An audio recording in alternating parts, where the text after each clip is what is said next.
ओडिशा संगीत जगत पई एक अपूरणीय क्षति विदाय नेले हॉलीवुडर मेलोडी किंग आरपारी संगीत निर्देशक अभिजीत मजुमदार ओडिशा संगीत जगत पई एक अपूरणीय क्षति समस्त परखरे आरपारी को चली जाइछंती लोकप्रिय संगीत निर्देशक तथा कंठशिल्पी अभिजीत मजुमदार मृत्यु बेलू तांको 54 वर्ष बयस होइथिला।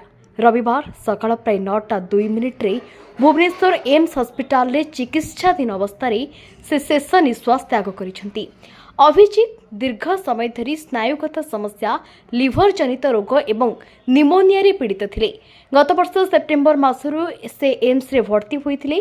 किछि मास पूर्वे तांको स्वास्थ्य रे सामान्य सुधार आसिथिले सुद्धा गत जनवरी 23 तारिख रु तांकर अवस्था पुणी बिगड़िबार लागिथिला।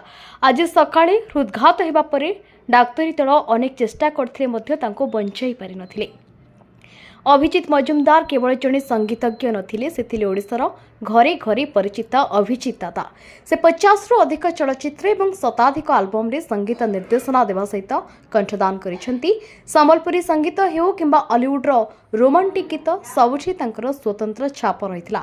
तांकर प्रमुख चलचित्र मध्यरे बाळुंगा टोका, सिस्टर श्रीदेवी, लव स्टेशन एवं सुंदरगढ़ सलवंत खां अन्यतम।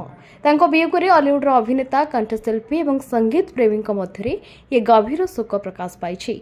ओडिशा जड़े कृतविद्य कलाकार को हराई। ब्यूरो रिपोर्ट, श्रेष्ठ न्यूज।